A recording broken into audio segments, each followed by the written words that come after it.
When a human looks at a distant skyscraper, it appears small to the eye. It's a visual illusion, and we use other contextual information to know the building is actually tall. Our new study shows, for the first time, that honeybees see size-based visual illusions too. Whether a size illusion is seen, or not, depends on how a target object is viewed. These new results help us understand how visual illusions evolved in different species over time.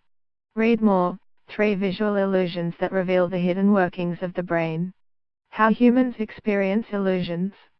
Humans see lots of different illusions such as mirages, illusions of shape, length, size, and even color. Remember that dress.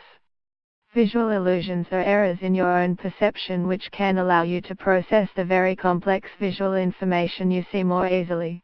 One of the strongest geometric illusions we humans see is an illusion of size, called the ebb-cause illusion. Interestingly, species such as bottlenose dolphins, bowerbirds, domestic chicks, and red-tailed splitfur see this illusion in the same way as humans.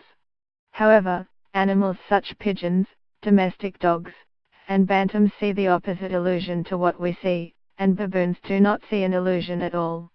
To understand why different species see size illusions in such different ways, and how an insect with a miniature brain might view a size illusion, we developed an experimental design using honeybees.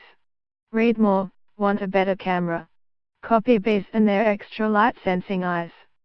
Why do animals perceive illusions differently? It's intriguing that some species view size illusions the same way as us, and some animals do not. Why is it that a baboon does not see any illusion when looking at the ebb-cause illusion? Why do pigeons and dogs see the opposite illusion to us? Our team decided to look into the methodology of the past studies that had shown these differences.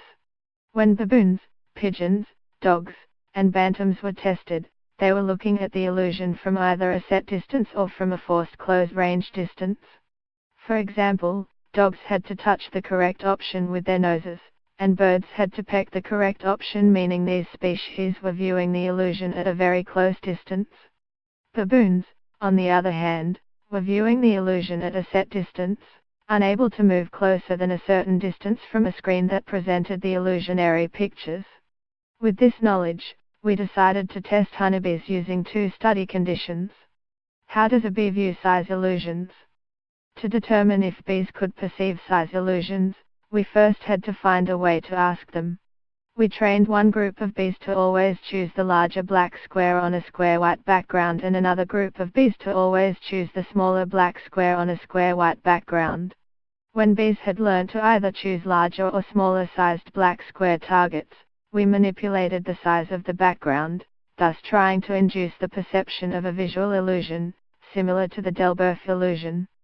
Stimuli used in experiments.